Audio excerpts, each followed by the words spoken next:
It doesn't create stress for me. It's just I think a gentle reminder for myself to look for the gratitude in this situation and to look for the positives rather than looking for those negatives. You're listening to the Presidential Experience Podcast, the place where we chronicle man's search for meaning over money. I'm your host, Kanae Corder, National Certified Counselor and Clinical Hypnotherapist specializing in financial therapy for high achievers. As a former Morgan Stanley financial advisor, I realized that high achievers needed help with more than just the numbers. And I bring a unique set of skills to my private practice as I guide CEOs and high achievers on how to manage their stress so they can enjoy their success. I want to bring some of that to you here. So each week, we'll start a discussion addressing one of the top stressors for high achievers. You've built a stellar resume. Now it's time for you to build a stellar life. Your hard work brought you money. Now it's time to turn that money into meaning here on the Presidential Experience Podcast.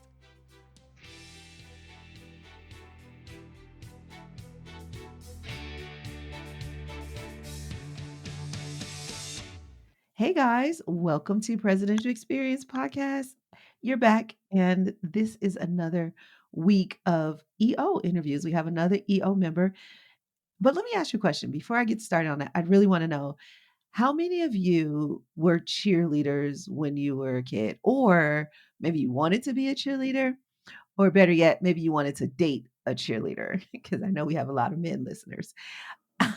I think everybody has a cheerleading story somewhere inside of them, even if it was just that you were a cheerleader for Halloween one year. I asked this question because our guest today, Kimberley Ramsey, a mother of three, traded in a successful law and accounting career to start the sport of cheerleading in New Zealand. She started her business with $200, and it's grown to be a multi-million dollar global sport, apparel, event, and tour company. Going from tax lawyer and accountant to cheerleading entrepreneur, Kimberley now runs 8 locations across New Zealand, plus a global event and apparel company. We will talk to Kimberley about her shift in her career, how she found meaning in this new business, what stressors come with running a sports business, and how she navigates working her business, being a mom, and having just really just working it. We put Besides all of that, I'm really curious to know how Kimberly kinda navigates this thing between pizza, chocolate, and ice cream, and mindfulness and running, because we have that in common. So I really wanna know how she navigates that. So guys, please join me in welcoming our guest today, Kimberley Ramsey. Hey, Kimberly. Hi, thanks so much for having me. You're welcome. I'm so glad you're here.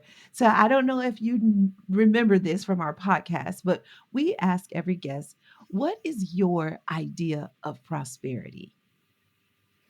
I think for me, prosperity looks like really good life balance, having meaning in the work that I do, but then also having that amazing family time and making the most and enjoying, every day regardless of what it brings. Mm, I like that. Enjoying every day, regardless of what it brings, right? Because we can't control that. So it's kind of And like looking for the magic in every day, I guess. yes, exactly. So, speaking of that, looking for the magic in every day, how do you do that? What are some ways that you have found work for you? It's kind of crazy times right now. So, Mhm. with the coronavirus and everything, um, for me, it's about I really like serving people and helping improve. Um, and helping people improve their lives in any way, shape, or form, I guess. So for right now, for me, if I can help somebody in my day, then that makes me feel good. It brings me joy to spend time with my family. I do this thing. I did a parenting course recently, an online parenting course on how to do positive parenting, and they suggest doing quality time with your kids, so 10 to 15 minutes a day. And so before my kids go off to school, we do a 15-minute what we call quality time. I'll have one of my children and my husband takes the other one, then we switch over and we do something that they like to do. So just being able to have that really mindful present time with them. I love starting my day that way because I feel good. That mother guilt goes away. I'm like, I've done something, it's great. We had that connection, one-on-one connection with each of the children. And then for me in my business, like I coach cheerleading. So for me, it's not about just teaching cheerleading skills, but it's about teaching kids really great life skills. And in these changing times right now with the virus and things, it certainly is a trying time for everybody. But if I can, spark some magic or joy or help reframe or rewrite or look for positives for kids in this time, then for me that really, helps me find the magic and brings me joy. Yeah, that's so good. I love how you talked about you and your husband separating the children. You get some quality time one on one and then shift and get quality time with the other. And even if it's just 10 or 15 minutes, that's the stuff that kids remember. They don't necessarily remember the toys or the shoes that you buy them. They remember the times that you're right there with them, giving them that love and attention. So that's really cool. I love that. Yeah, they really enjoy it. They look forward to it. They're like, "Is it quality time now?" And we set the alarm clock and, we it also helps them get ready before school, so we're not yelling and fighting. So we say, "If you're not ready before 8 o'clock, you're gonna miss out on your quality time." So they get themselves dressed and they do everything that they need to do. Um, and it's little things. We play cards or we might colour in together or, play a board game or Jenga or something. But it's just really, yeah, I love starting my day that way, and so do the kids. Oh my gosh, that's brilliant too. Because I'm a therapist and I work with teenagers a lot, especially teenage boys. And one of the biggest complaints that the parents have is them getting up in the morning. So that little trick right there, that is so cool. I think that's a great trick to put something in the beginning of the day that they really look forward to, and that'll get them out of bed. And then they can add that into their lives as they go. Yeah, no, it does Mhm. definitely start our day well, so. Yes. So how has your well, I actually have 2 questions. So one of them is around the mother guilt. You did mention the mother guilt, and is that part of your shift? Is that part of what shifted you, or, I'm just wondering where that mother guilt was. Well, did you have that in your previous career? And is that kinda what got you to shift careers, or is it a different reason why you shifted careers?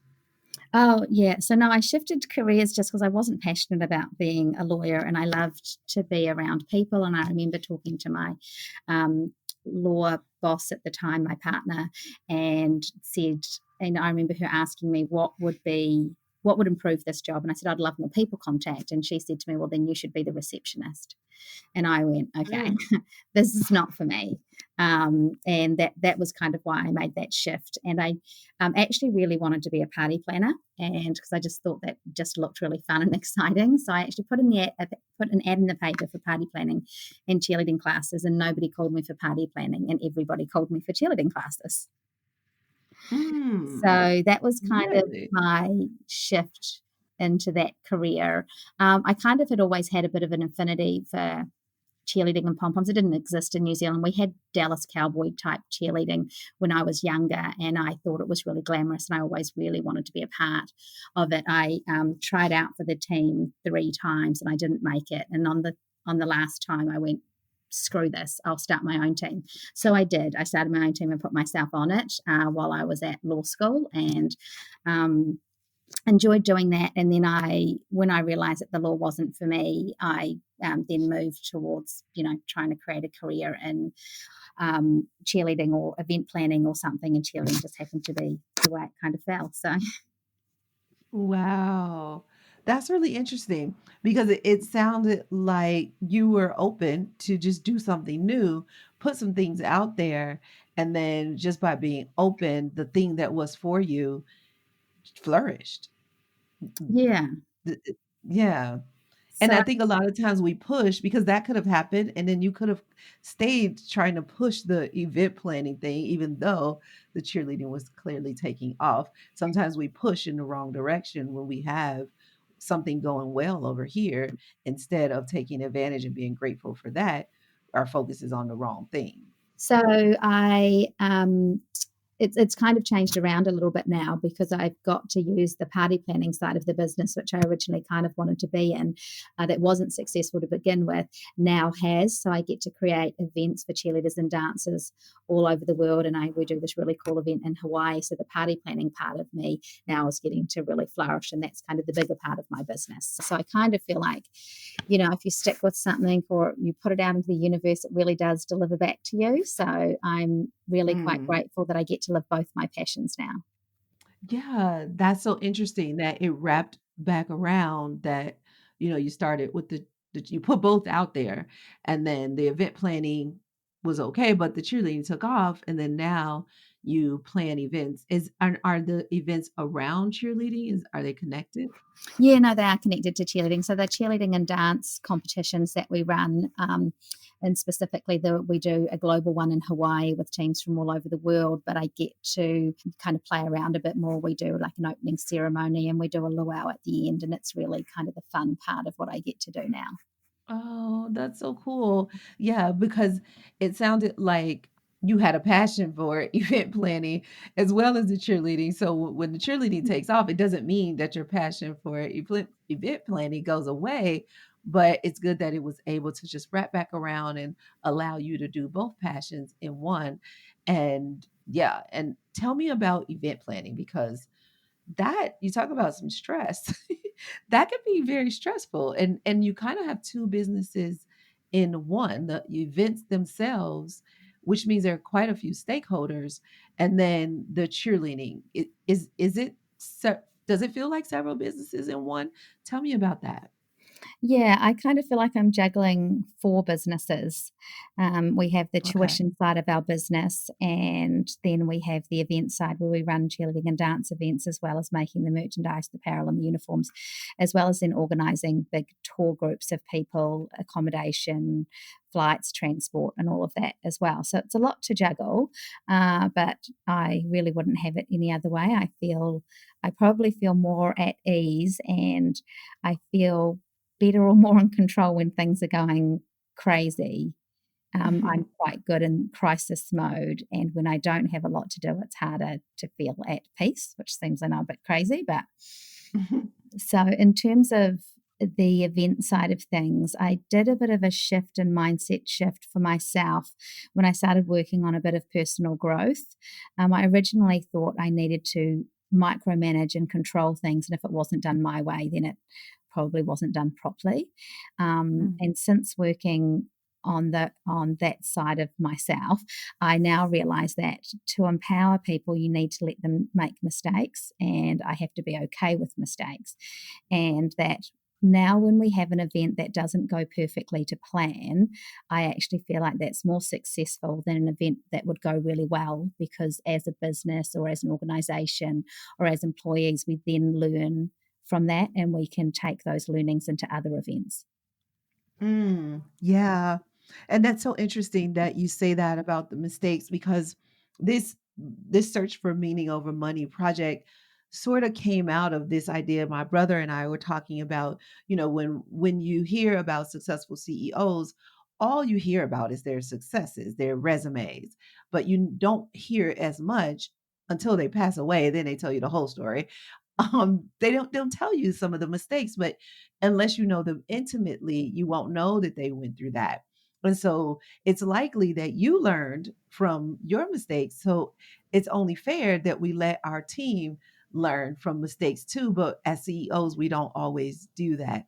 So that's interesting that you learned that and shifted that mindset. How has that relieved or even caused stress for you? How has that shifted stress for you?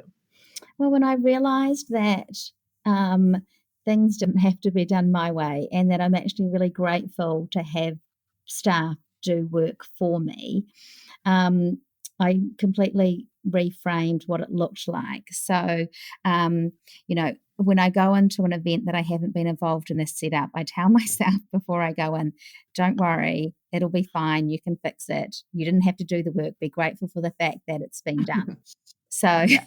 I can go in now and see, mistakes as learning opportunities. I'm so grateful for the fact that, previous to having staff, I would be doing the setup to midnight or whatever that might have been, that I can turn up Mhm. the next day and most of the work be done. I'm just grateful for that opportunity that, I've been able to spend at home. So, um, it doesn't create stress for me. It's just I think a gentle reminder for myself to look for the gratitude in this situation and to look for the positives rather than looking for those negatives.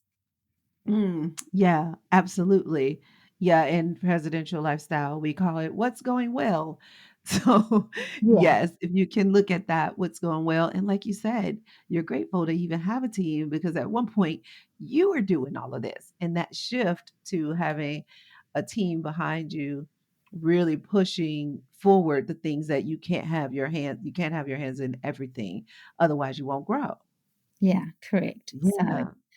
So I'm wondering, as you are making the shift from one business to the next, how did you learn? Because it sounded like you had a job before, and then you started a business. So how did you learn the acumen, all the business stuff that's not about coaching, cheerleading, the other aspects that are more about the growth and the sustainability of the business? my parents have been in business, so I've always had, a business mentor or coach or someone to talk to. I never really made any business decisions on my own without talking them through to somebody. So I think just you don't know what you don't know. So I just went in full steam ahead without any fear or anything. So, and that's kind of really worked out well. Not knowing hasn't been a problem. I think for me, it was about being open to hearing other people's ideas and being able to talk out. Talk out, problems and issues so that I can, even just hearing myself talk it through, I can normally come up with a solution and then backing myself rightly or wrongly, and knowing that whatever I choose or whatever decision I make will be the right one, because I'll either learn or it'll be the what was supposed to be. So for me, it's Mhm. always, I think, after 16 years in business, it doesn't really matter what happens. I have this overwhelming positive outlook that everything will work out because there's never been a time that it hasn't. Mm. As bad as it can be, it still always works out. Yeah, that's a great perspective. And one of the things I heard you say was you didn't make any of the decisions by yourself. So having someone to talk to or having someone to run things by, or like you said, just talk it through because as you hear yourself saying it, you can say, oh, wait, that might not work. Or, oh, but what if I did it this way? So that's really good because a lot of times people do work in silos, especially as young CEOs and entrepreneurs, we work in these silos and we try to figure it out in our heads, and we really can't do that. So having a strong business mentor is such a blessing.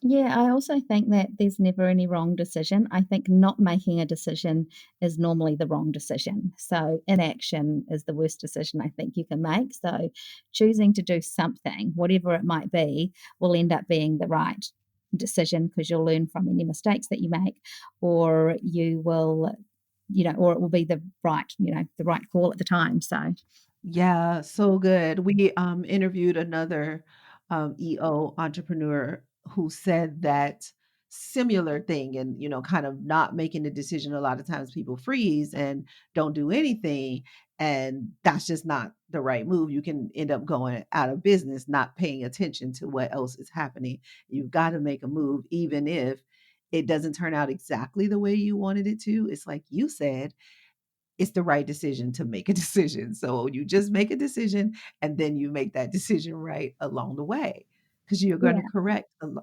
course correct as you go. Yeah, if it's wrong, then pivot. You'll learn pretty quickly that that wasn't the right call, and it's okay to say, I made a mistake. I didn't know it was wrong, and I'm going to change. So I think, I'm pretty confident in the fact that I'm okay to say when I'm wrong. And Mhm. I think that's that, and in front of your staff too, or whoever that might be, to say, oh, look, we made a mistake, and we won't do it again, and here's why. Yep. Yeah, absolutely. And that's a great point you made, so that you have that humility, humble out enough to say, hey, this is what happened, and I own it. And this is where we're going moving forward. That's so good. I like that. Yeah, I'm really big on owning your mistakes and accountability and honesty. Is the best policy. So I don't know if it's okay for me to discuss it. We just had Mhm. I coached Team New Zealand for cheerleading, and we were just about to go to our World Cheerleading Championships in April, but in a few months' time. And I made the call to cancel earlier before anyone else was cancelling because of the virus, Mm, um, and it turned out to be the right thing. But it's tough calls that you have to make, especially in yeah. changing times when things are changing by the hour. Yeah, that's a great point you make, because we run a virtual business already. And although we do live events a couple of times a year, for the most part, our business is pretty virtual. So we didn't have to make a call like that. But I can imagine how tough that call could be, because it affects so many people. So Yeah. what was the thought process, and the kind of wisdom that you had to use to get So to.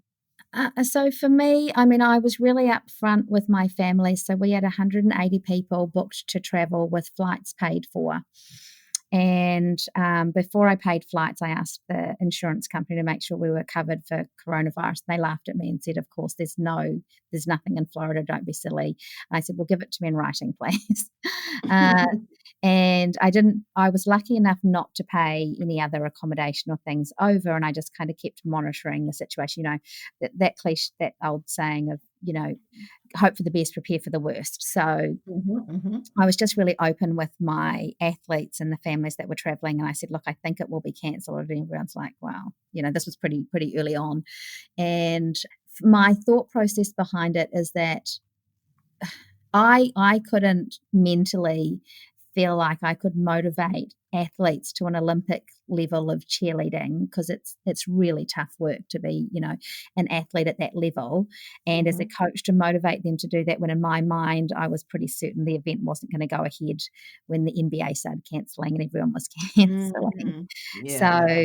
not to mention with borders closing and all sorts of stuff, I made the call early enough to say to the families, I don't think it's prudent, and I think it would be reckless and irresponsible to take a team over to America when we don't know what's happening. So, there were Mm. lots of Yeah. tears because some athletes will never get a chance to go again.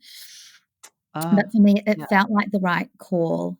And, we got a lot of support out of it. And the kids were actually really resilient in the way that they handled it.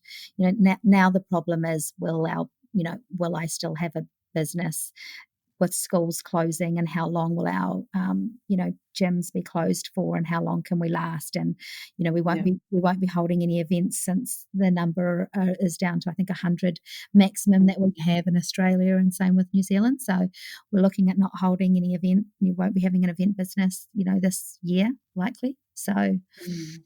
Won't be Yeah, selling apparel, unlikely to be doing tuition. Look, we'll definitely try to go virtual, but it really is a case of playing the long game and not the short game right now. So providing our families that are, having to be on lockdown and at home to give their kids something to do virtually, to come on Zoom and see each other and be a part of something. And also just to keep that community going. I know that we can't charge a lot for virtual classes, and I'm right. thinking we're not going to have much income at all. But if we can keep it front and center, and we do a really good job of engaging kids and families, and help ease that boredom, then when we do come back, hopefully those families will come back and support us in droves. Um, Yeah, so that's kind of our absolutely. our plan. Yeah, because it sounds like, well, this too shall pass, and kind of what you said earlier, everything does work out. It usually works out. That's been the case. But you can't see that while you're in it. You know it will, but you just have to sustain, like you said, through the long game long enough to get past this obstacle because it will pass. And on the other side, if you can just be there when it passes, then you can flourish again. And it sounds like you have an incredible business. So they'll be back. They won't leave you because it sounds like you've done a great job of really executing on this. Yeah, and right now for our event business, I mean that's a biggie when run 10 events a year and there's not going to be any.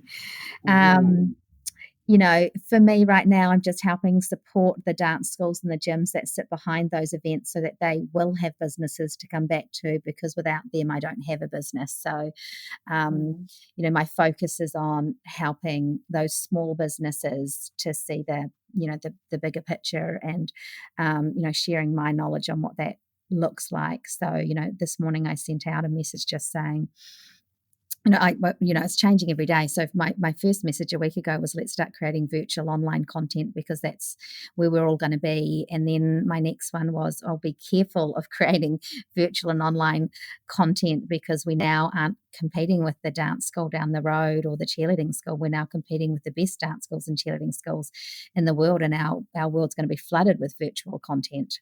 So, Mhm.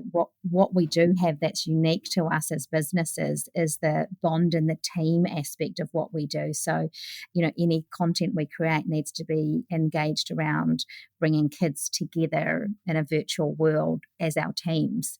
And I thought that that might give us enough income to see us through, but there's going to be families that are struggling to get money. So Yep. my next post is actually, I don't think we will be getting a lot of income, maybe a quarter or a third of what we were getting before virtually, but everyone's going to be offering virtual. So now we just need to play that long game, and we need to keep them engaged so that when we do come back, that they're, there to support us. So, it's Yeah, changing. It's changing daily.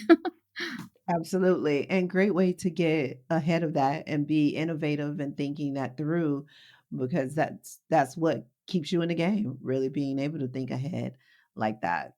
Yeah. So let me ask you a little bit about so it sounds like this is a stressful time and a bunch of sacrifice is happening. How how do you manage through yourself personally? So you talked about the business, but how do you yourself manage what you're going through? Oh, look, I mean, the last week I probably sat on the bed and watched 5 different news channels just to try and keep up to date with what's happening. I guess Mm, I'm really, and I don't know how this probably sounds terrible, but I'm kind of in a guilty way enjoying the drama of it all. It's like watching a soap opera. So, yeah. that's quite distracting. Knowing that I'm not gonna have any income in my business, does that stress me out? Uh Mhm. no, it's not at the moment, because I think I could make it through to the end of the year and would be okay, and could kind of work with banks and, mortgages and holidays, rent holidays and all that type of thing. I'm managing the stress, or actually, to be honest, I don't feel any stress. I don't feel Mm, anxious or stressed about it. I'm more excited about being able to help and build relationships with gyms and cheerleading and dance schools all over the world to help them. When I feel like I'm helping them, it gives me purpose and joy. And, it's really not about the money. I think I'll come out stronger at the end of it as being um, as being able to, because I've been so helpful in sharing my thoughts and where I'm in, what I'm doing with my business is helping others, and we're creating all sorts of different content for people, virtual and online classes that we're giving away for free. That feels good. And so I really feel like I have more of a purpose now than prior to, the virus happening, because I'm way Oh, more helpful to people than I've ever been. So yeah, I don't know. It's weird, wow. but yeah, I'm not anxious or stressed. I'm a little disappointed that I'm not getting to go on holiday, but apart from that, no, really looking forward to actually having family time, and forced family time will be great. So, Yeah, that's a great way to perspective to have over it because it sounds like because the virus came, it opened up some opportunities for you, like you said, to help other people. So it created even more meaning in what you were doing. Even if the meeting was already there, it just made it flourish and yeah, bloom even it's more. given me Mhm. an opportunity. So I created a business growth group for cheerleading and dance schools in New Zealand and Australia, and that I started that in the middle of last year, just giving away free content and letting people know what I do for my business. And this has given me just another opportunity to talk to people and help them, and it really does bring me joy to get, messages to say, oh, thanks for sharing. It's really great content. I've made really good decisions because of what you've been saying. I didn't re-sign my lease. Just, yeah, all that type of stuff just gives you, yeah, it warms my heart in a time Mhm. when it feels like crisis. Yeah, exactly. And so I'm wondering, and this is just from being an athlete myself, so how do the athletes stay in shape during this season? So we'll be doing, cheerleading's one of those team type aspect things where we do like lifts and pyramids, which we obviously can't do. But Yes. we'll Mhm, be creating fitness classes and strength classes and all sorts of things. And the kids can join us on Zoom with a live instructor, and we can, talk to them and chat, and then give them challenges and stuff to do, and take kind of virtual, fitness classes really is what we're planning on doing, as well as, technique classes too. okay. Um, yeah. Yeah, that makes sense. So I'm gonna shift a little bit in a strange direction because you talked about in our pre-conversation, pizza and chocolate, 2 of my favorite things. So, I'm wondering, when does pizza and chocolate come in? Like, when do you see yourself having more pizza and chocolate than maybe you should? And how do you balance that mindfulness and the running with the passion you have for pizza and chocolate? So I think last week or the week before, when things got really crazy with the virus, I spent a week of eating carbohydrates and comfort eating, which is terrible, and then Mhm, went and sugar, and just went, okay, that's enough of that. Sat on my bed, comfort eating, watching the soap opera play out. And mhm. then this week I went, and that's enough. Get off your butt. So I have been running and exercising at the gym, which brings me great. You just feel better when you're exercising, and I think the mindfulness is hard to, I think, fit in at the moment with everything that's kind of going on. So yeah, I don't know. It's all a bit kind of hectic at the moment, I guess. Yeah, yeah, totally. I get it. Like many people turn to carbohydrates when when they are stressed. And one of the things that we do here at Presidential Lifestyle is we monitor stress, but we do that through physical activity, nutrition, and sleep. And I know that whenever I'm talking to a patient, if their nutrition is starting to slip or if their physical activity is starting to slip, then I know that the stress is to come. Or if the stress comes, they're not going to be able to handle it. But it's funny how that's all related. Because if you're not getting enough sleep, you're going to crave carbohydrates, which just means that your body is like, well, hey, I need more energy. And then you start to eat the carbohydrates, but then that means you don't want to go to the gym or you don't want to walk or you start doing things that are less physical, and it all connected. And then the stress comes and now you're not prepared for the stress, and your reactions to things mentally and emotionally are so much different just because your your regimen is out of whack. Yeah, it's a pretty vicious cycle, isn't It it? is. So I have a question for you. Absolutely. If you're going into isolation or lockdown or your routine changes so dramatically Mhm. and you want to reach for comfort food and how do you, what tips or tricks can you do to not do that? So one of the things that I recommend is having some of it. Like, don't eliminate. And that's what a lot of people, they want to starve themselves or eliminate or like try to use this willpower to not do it.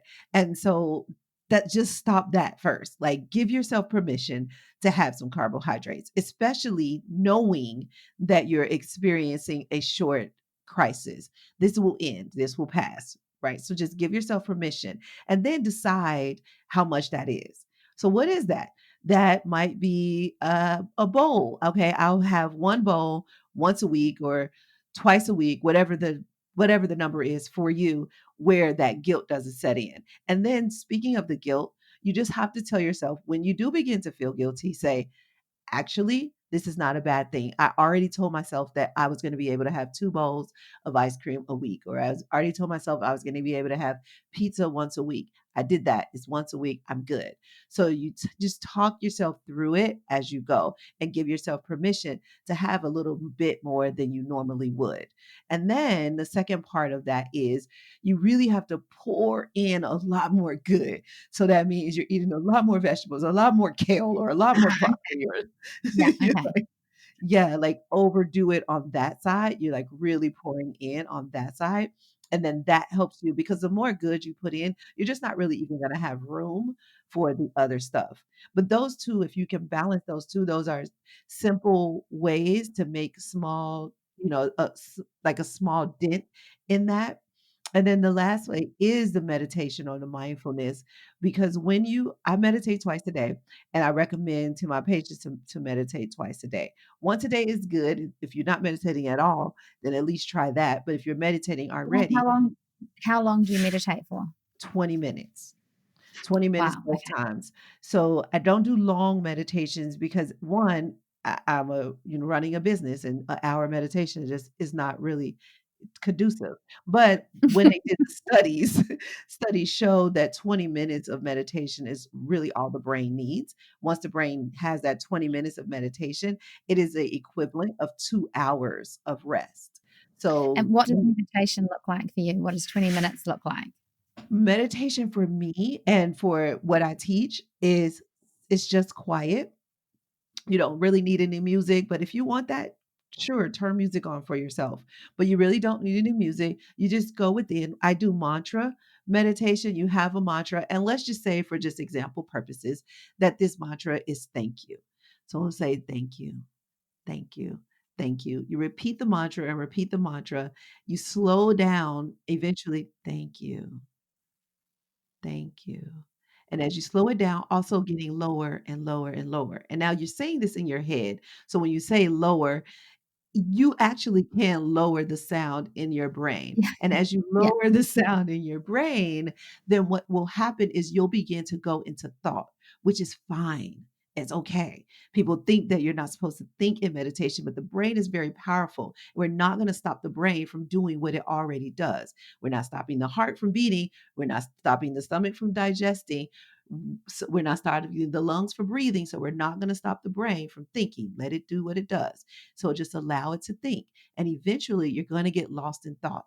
As you get lost in thought, then your brain will go silent. But the reason why you don't get lost in thought is because you keep stopping yourself from thinking. No, don't focus on that. Focus on silence. It's like, what? Focus on silence? What the heck's that? So your brain starts to think and it's fighting against itself. But if you just let it do it, then it'll You'll get lost in thought, and then it'll go into silence. And it won't last very long because the brain can't do that for very long.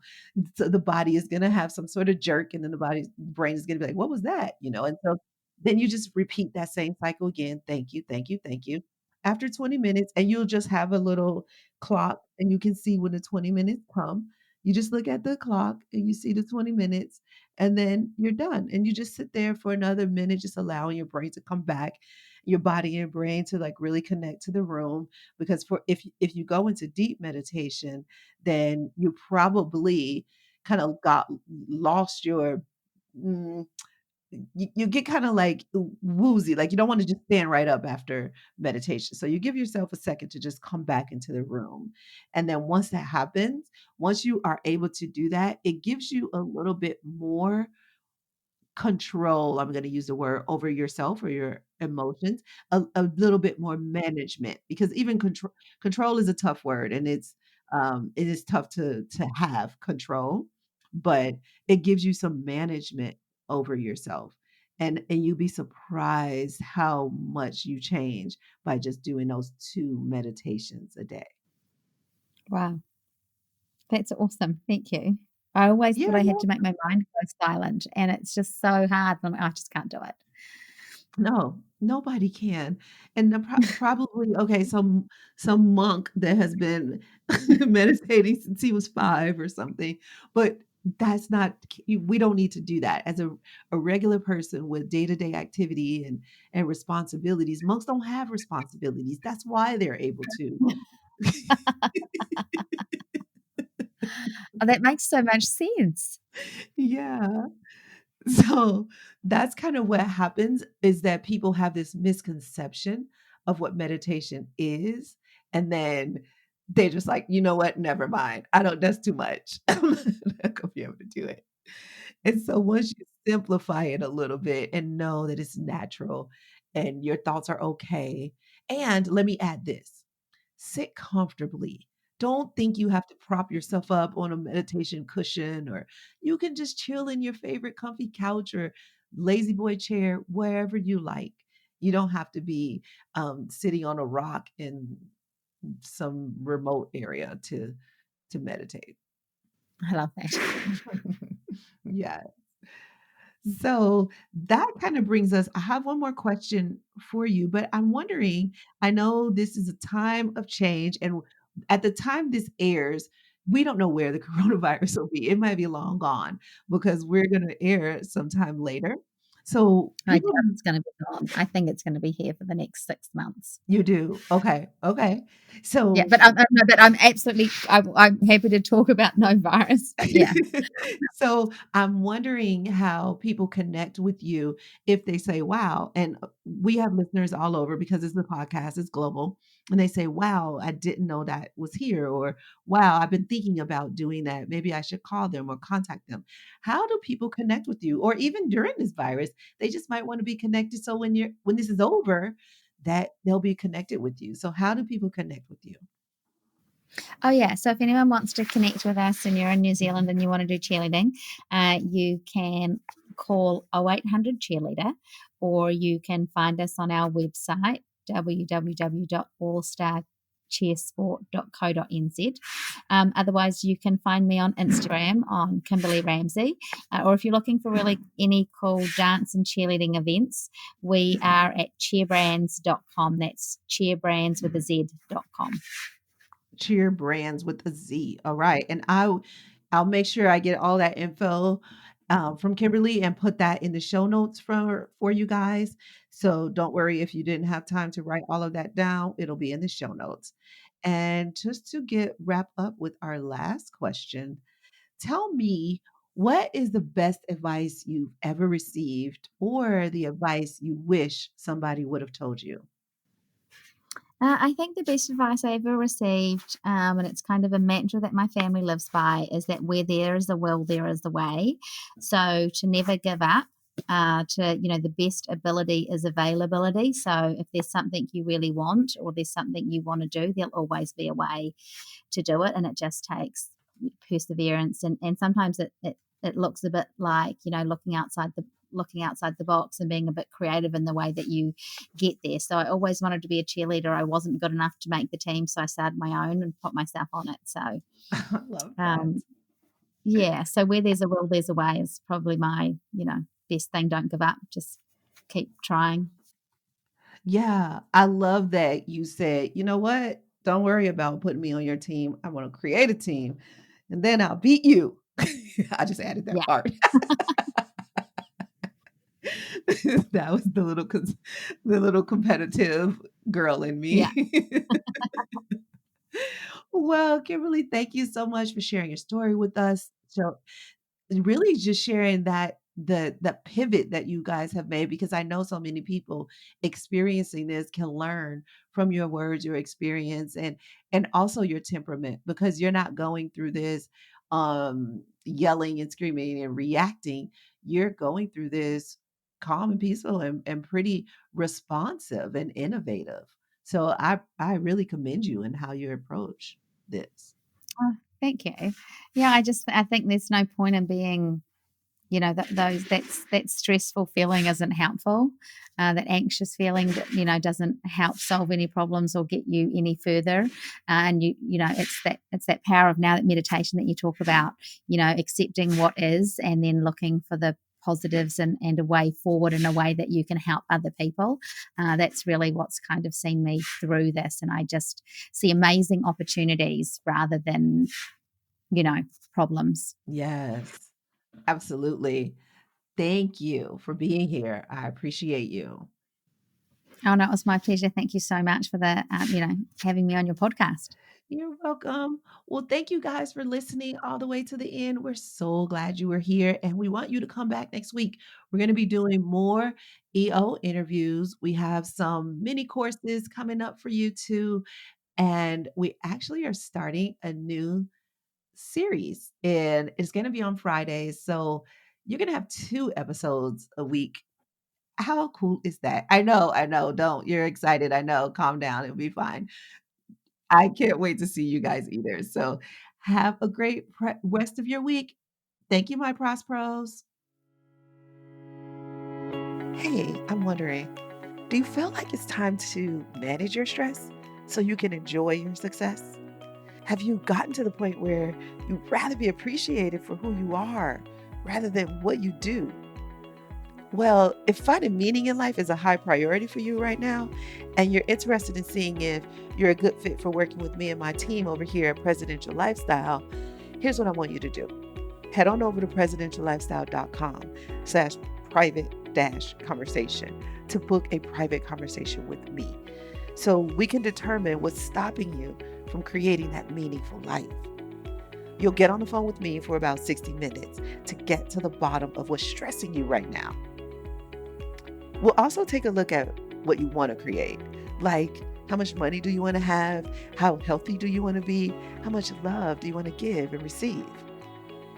What will happen is we'll take a closer look at where you are right now, as well as where you want to be. And if me and my team can help you bridge the gap between those two, we'll show you the fastest way. We help CEOs and high achievers all over the world navigate through stress so they can enjoy their success and turn their money into meaning. So to see if we can help you do that same thing, head on over to presidentiallifestyle.com slash private dash conversation, or simply click the link in the show notes. All right, I'll talk to you soon.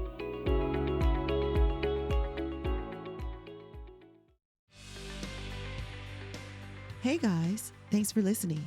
Want to reduce your stress even more? Here are 4 ways you can do it.